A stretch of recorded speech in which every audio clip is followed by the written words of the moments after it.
Herkese merhaba. VIST 2026 sezonunun ilk global etkinliği Santiago'da 12 takımın katılımıyla start aldı. Her bölgenin 3 bracket şampiyonu en iyiler arasında kendini kanıtlamak için sahneye çıktı. Upper final şampiyonlarının doğrudan playoff'tan başlama avantajı bulunurken turnuva 28 Şubat'ta Swiss Stage ile başladı. Gelin şimdi bültenimizi Swiss sonuçlarıyla açalım. Santiago Gentlemen EDG serisiyle perdeyi araladı. Kang'ın elindeki Bow 5 rekorunu devralan Martin ile bu iki yıldızın karşı karşıya gelmesi daha ilk günden heyecan dozunu yukarı çekti. Gentlemen EMEA'daki Brisbane geleneğini sürdürdü ve seri EDG'nin Heaven seçimiyle başladı. EDG Double Controller oynarken Gentlemates Double Duelist kompuyla sahnedeydi. Büyük bölümün Gentlemates'in üstünlüğüne geçen haritada EDG geri dönmeye çalışsa da son bölümlerde hata yapmayan taraf Gentlemates oldu ve açılış haritasını 13-11 kazandı. Pearl'de iki ekip de kickoff'taki komplarını korudu. İlk yarısı dengeli geçen mücadelede Gentlemates savunma tarafında tempoyu arttırdı ve 13-7'lik skorla seriyi 2-0 kapatarak Santiago'daki ilk galibiyetini aldı. Günün ikinci serisi XLG Enerji karşılaşmasıydı. Tıpkı ilk seri gibi Heaven ile başlandı ve iki takım da birebir ayna komp tercih etti. Son şampiyon Enerji'nin baştan sona kontrol ettiği harita 13-2 sonuçlandı. Seri Abyss ile devam etti. Burada da Enerji'nin üstünlüğü sürdü. İlk yarıyı 9-3 önde kapatan ekip haritayı 13-10 kazanarak seriyi 2-0 ile noktaladı ve Swifts'e güçlü bir giriş yaptı. Swifts'in ikinci günü G2 PRX arasındaki bomba seriyle başladı. Split ile açılan karşılaşmada iki ekip de Double Duelist artı Double Controller komp anlayışıyla sahnedeydi. G2 haritaya daha iyi başlayan taraf oldu. Ancak PRX erken alınan mola sonrası ritmini buldu ve oyunun kontrolünü adım adım ele geçirdi. Tempo yükseldikçe özgüven artan PRX Split'i 13-9 kazanarak seride öne geçti. Seri G2'nun seçimi Krot ile devam etti. Krot özelinde takımların farklı komp denemeleri yaptığını görüyoruz. Ancak G2'nun ISO tercihi hala onlara özgü ve cesur bir seçim olarak öne çıkıyor. Ne var ki bu tercihi haritaya yansıtma konusunda istedikleri verimi alamadılar. Jojuma kullandığı 4 ISO ultisinin 3'ünde mağlup oldu ve bu detay oyunun kırılmanlarından biri haline geldi. Skor tabelası 13-5'i gösterdiğinde seride kapanmış oldu. PRX Santiago sahnesine net ve güçlü bir mesaj vererek turnuvaya galibiyetle başladı. İkinci günün kapanışını T1 Team Liquid serisi yaptı. Liquid kickoff boyunca sürdürdüğü Heaven ban alışkanlığını burada bozarak Pearl'ü banladı ve seri Liquid'in seçimi Breeze ile başladı. Taraflar farklı ajan tercihlerine yönelse de komp anlayışı olarak benzer bir yapıdaydı. Tempoyu belirleyen taraf Liquid oldu. Agresif ve özgüvenli performansları haritaya 13-8 kazanmalarını sağladı ve seri Split'e taşındı. Split'te T1 lig boyunca kullandığı komp ile sahnedeyken Liquid tarafında bazı değişiklikler vardı. Temponun bir an bile düşmediği harita uzatmalara gitti. 28 round süren nefes kesen mücadelede hata payını daha iyi yöneten taraf Liquid oldu ve haritayı alarak seriyi 2-0 kapattı. Böylece Decider map'e gerek kalmadan seri sona erdi ve Liquid'i bir kez daha Heaven'da izleme şansı doğmadı. Oynanan 4 serinin ardından yeni eşleşmeler için kura çekildi. Ancak çekimden birkaç saat sonra yapılan resmi açıklamayla ikinci takımın yanlış yerleştirmesi nedeniyle tüm bracket yapısının hatalı oluştuğu duyuruldu. Bu durum üzerine takımlar otelde yeniden toplandı ve kura çekimi baştan gerçekleştirildi. Yeni kura sonrası eşleşen PRX Enerji serisiyle turnuva devam etti. Enerji bu kez kickoff'ta kullandığı komp yerine Vice'lı yeni bir komp ile sahnedeydi. Başa baş ve tempolu başlayan haritada ilk yarı 6-6 eşitlikle geçildi. That's going to be tough for him to live through here. I think he knows Oh! He might not be going down. No way! Envy! Down A. The start and end of this round might be with him. And with 5 bullets to play with, there's still someone on the site. They're going to send in something. They don't want to make any mistakes on this one. Something going to pop out of the ult. And Kiko trying to be a little tricky with this one. Goes back in. Envy! Outrageous form from him. Dare! He's trying to find him 15 seconds. Can he locate one? A tough task. He spots it. But he's in between a rock and a hard play. Ancak ikinci yarıyla birlikte oyunun kontrolünü daha net alan PRX haritayı 13-10 kazanarak seride 1-0 öne geçti. Pearl'de bu kez sahneye çıkan taraf Enerji oldu. Benzer skorla karşılık vererek seriyi 1-1'e getirdi. Serinin kazananı Heaven'da belli oldu. PRX çok flash barındıran Double Duelist komp tercih ederken Enerji daha default bir komp ile oynadı. Son şampiyon direnç gösterse de PRX'in temposunu durduramadı. 13-11'lik skorla haritayı kazanan Pasifik temsilcisi seriyi 2-1 kapatarak Swifts'ten playoff'lara yükselen ilk takım oldu. Oh dear, this could be the heartbreak. And oh no, Divine with a missed shot. It's now on Forsaken to stand tall. He's taken 3, breaking their hearts in the back lines. And gets He's faked the TP as well. Oh, Internet spawn! Forsaken is like no other. Taken. Could it be? 30 seconds. It feels poetic. And it is! Paper X are going to the playoffs.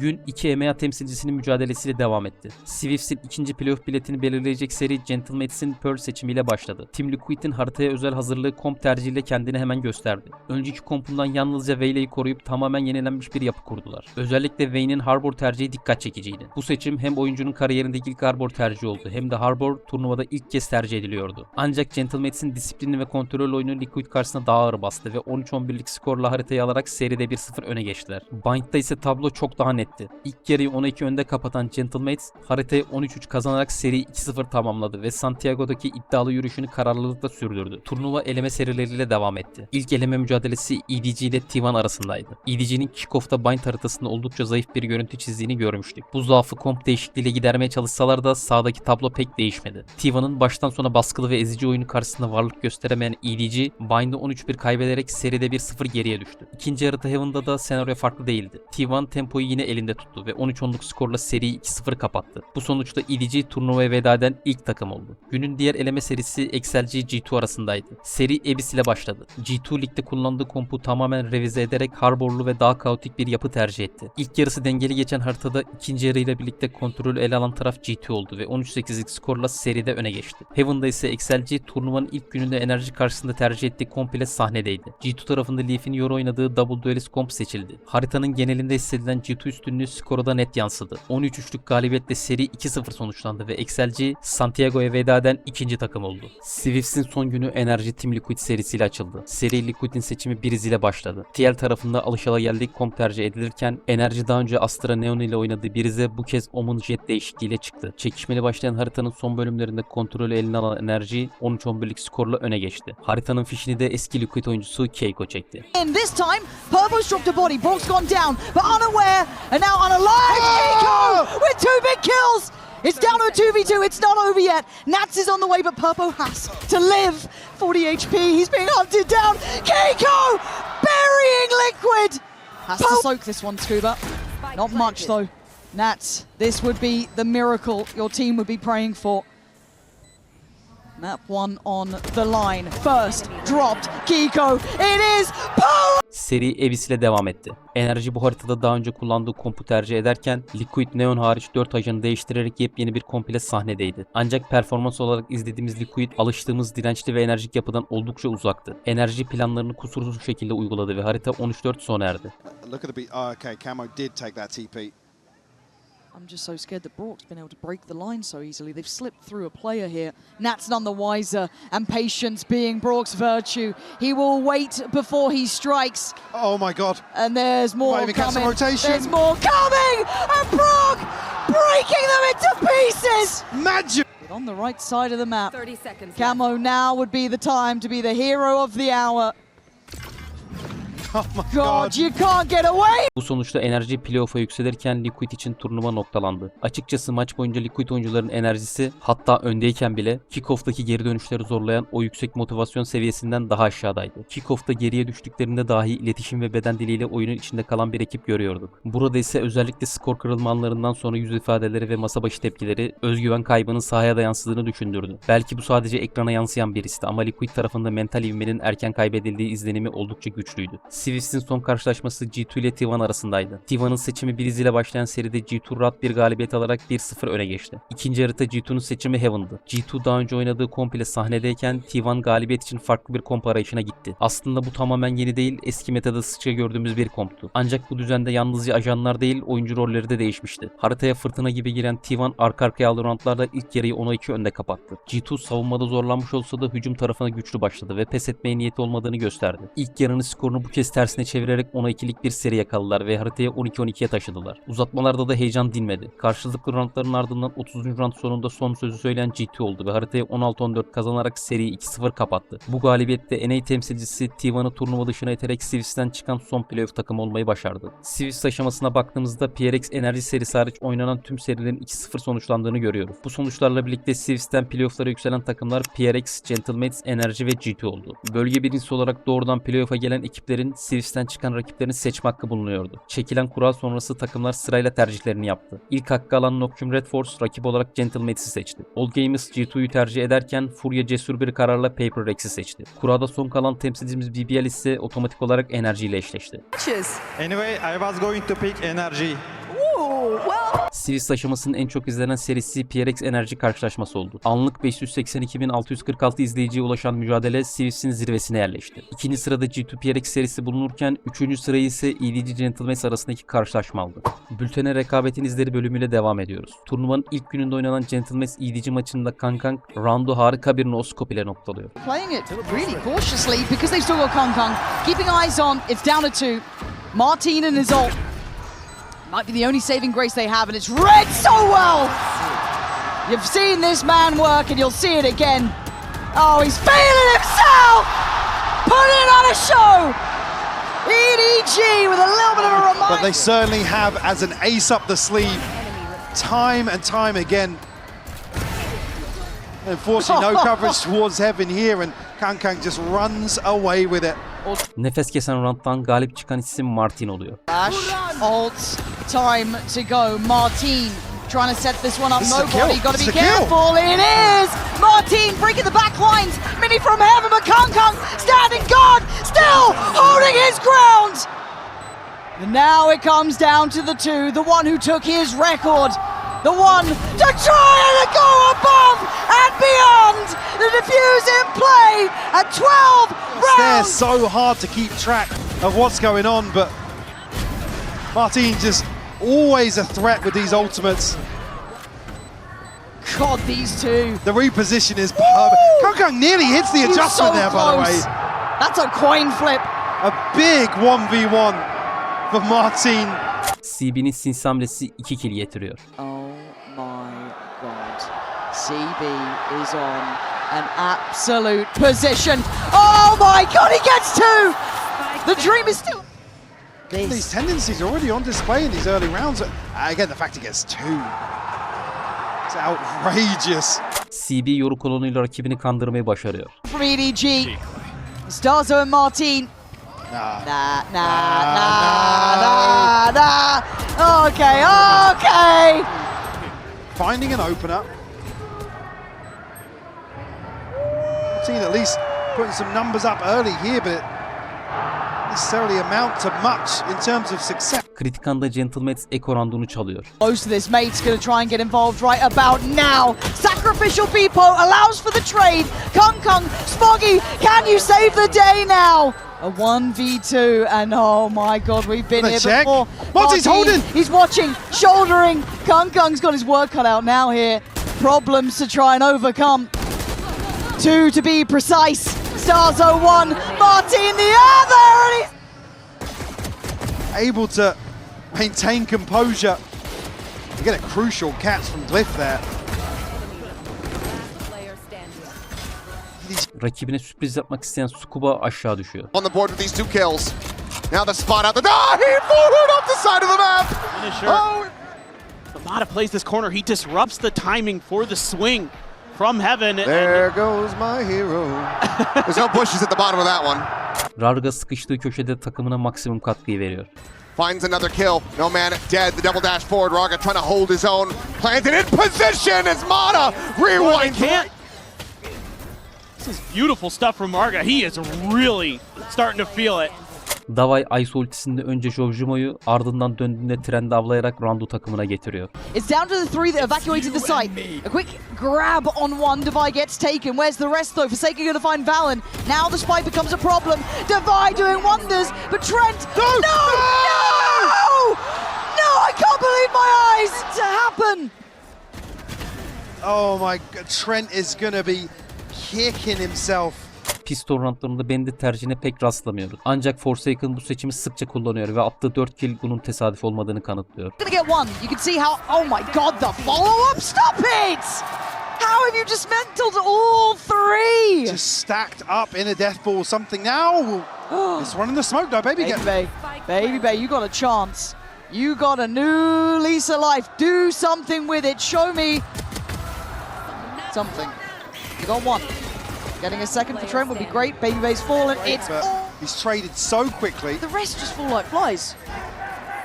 Oh! Forsaken is just a freak of nature. Turnuvanın ilk ace'i bir Echo round'unda Stex'ten geliyor. He tucks away. Swing of the pillar. Headshot bound. And it would be an ace clutch, and one of Monsters wanted that. So they're gonna face together, but Stacks isolating and destroying! An ace to tie it up! Stack! You have got to be kidding me. It's astounding. He has just been getting better and better. The beginning of kickoff for Stacks was so rough. I mean, he had some real stinkers, to be honest. but that Nets'in aldığı bu 3 kill onu anlatan net bir sekans oluyor. Change up and something that they're going to have to be concerned about. But for now, Nats holding his sword, turns the pop flash, and mows them once all. again tucks in right outside of the smoke and nobody checks it. Oh boy. You throw in the cosmic divide there too. That makes that much worse. Izu'nun hatalı hamlesini Stax telafi ediyor. That pressure, but the entry swiftly coming through, and Miniboo continues where he left off. Just a shot onto Nats and Stacks again. Asked to do so. Damn! See Stacks playing like this for sure, but I'm still concerned for T1. It's still them giving up the site easily. T1 serisinde Purple kritik roundlarda attığı kritik vuruşlarla fark yarattı. Liquid strategy. I think a gun barrel was spotted. Purpo! 2 quick kills! The duelist's gone! Izu and Buzz both shut down, and now reinforcements arrive as Nats gets himself into position. Paranoia coming through, but he plays it close enough, and Purple gets a third. On for an ace!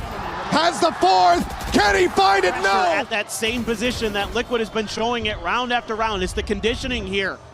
And they're just thinking, okay, you know, a lot of what Liquid has been doing is if it ain't broke, they'll just keep going into that well. Back across towards B. Buzz watching from stairs, opening up with a spray, and Camo is the one that bites the dust. Once you get it back sight, able to, okay, send out some shots, but they don't connect. The Purple continues to pound! 3 kills for him, the Sinker's built up, and now it's just Izu. Armorless. A 1v2. Flash towards Ali, scouting, nothing. The drop down, Wayne posted up above, but it's Purple! And in a couple of big rounds. Right there on the Munchkin. Meteor tries to swing. Buzz just a little bit late behind it. Unbelievable. And that's got the... Invi rakibin perdesini kendi lehine kullanıyor. Speaking of, will come out, but a pocket here. Oh, Envy to tuck into. dearie me, Uh-oh. MG, you have absolutely no idea. Envy decides now's the time, but he's made a bit of a mess of it. It's not as clean as he'd like. He still gets one, that's great. He's still going to be in a problem position. They can't back away, and he gets a second. Oh dear, Ethan, you're in danger. What? Mada üst üste 2 round ace atıyor. They can take the utility trips over that.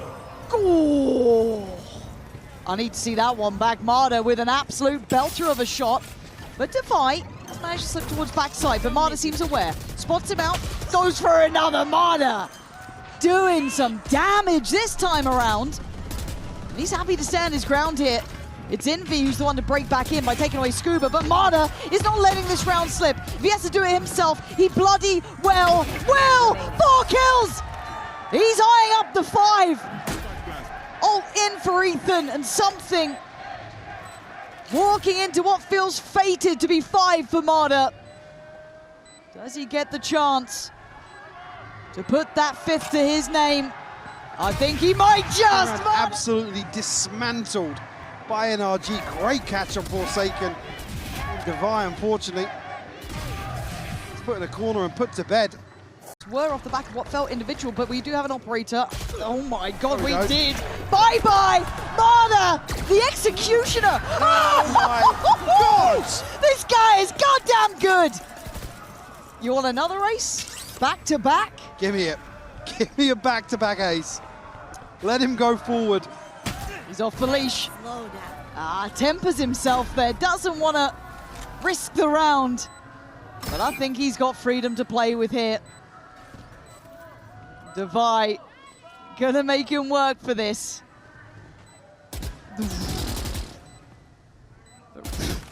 Ace or not, he's done enough to give him the round here. Chance to get it. He's getting it. He's absolute Scuba. Scuba's Oh, letting him have Scuba's it. letting him have The it. ultimate teammate.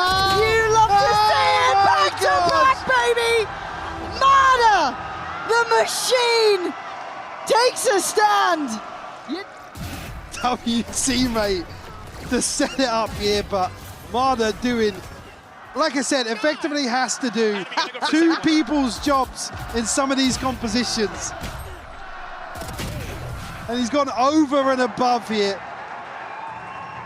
Back. Vayne eldivenleri çekip kroşeye indiriyor. Towards another reckoning here. He's gonna melee It him! is so beautiful.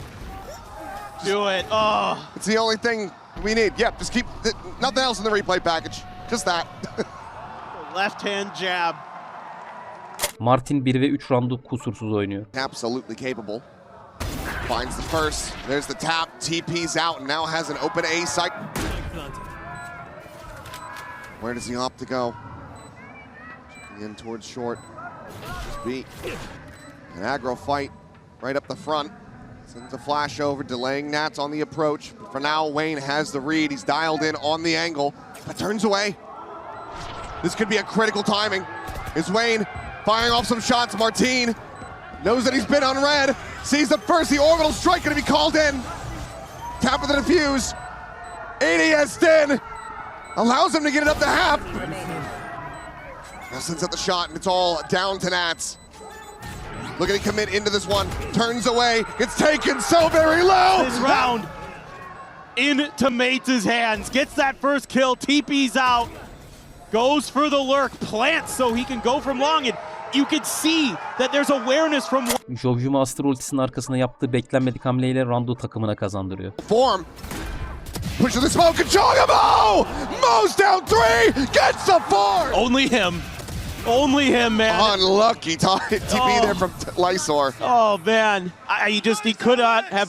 Leaf operatör kullanan rakibini adeta rencide ediyor. Doesn't fall for it, but Leaf is just swinging around. He's looking to knife him!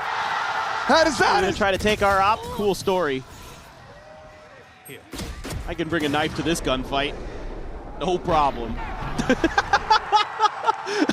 Makes the second right click. Mada roundun başında aşağı düşüyor ve bu duruma en çok kendisi şaşırıyor. Already said he's done it time and time again here.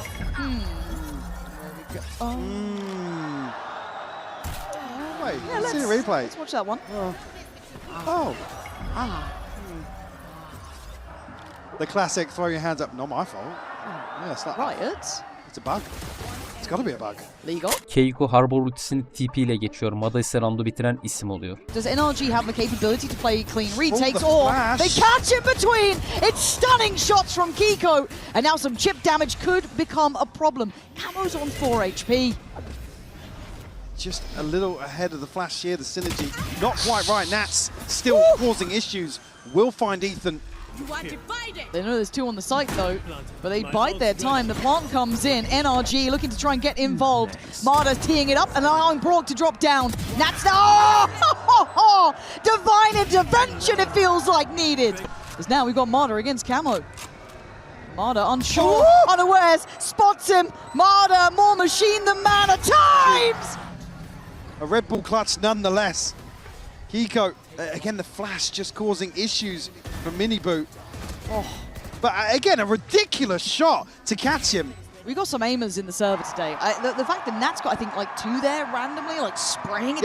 Hasar tablosunun zirvesinde 272 ACS ile Martin yer aldı. Onu 247 ACS ile Yohyumo, 239 ACS ile Forsaken, 237 ACS ile Keiko ve Buzz takip etti. Listenin alt kısmında ise 131 ACS ile Leo bulunurken 138 ACS ile Nobody, 143 ACS ile Something, 150 ACS ile Ethan ve 151 ACS ile Smoggy sıralandı. Series aşamasında en çok tercih edilen harita Heaven olurken Ban tarafında takımların en fazla uzak durduğu harita Crowd oldu. Takımların komp tercihlerinde en çok öne çıkan ajan Viper oldu. Buna karşılık KO, Breach, Claw, Deadlock, Reyna, Sage ve Gekko hiçbir takım tarafından tercih edilmedi. Özellikle Gekko'nun son aldığı güçlendirmeye rağmen tamamen göz ardı edilmesi takımların mevcut meta okuması açısından dikkat çekici bir detaydı. Masters Santiago 6 Mart'ta başlayacak playoff karşılaşmalarıyla 8 takım üzerinden yoluna devam edecek. Pexa bülteninin burada sonuna geldik. Bir sonraki videoda görüşünceye dek kendinize iyi bakın.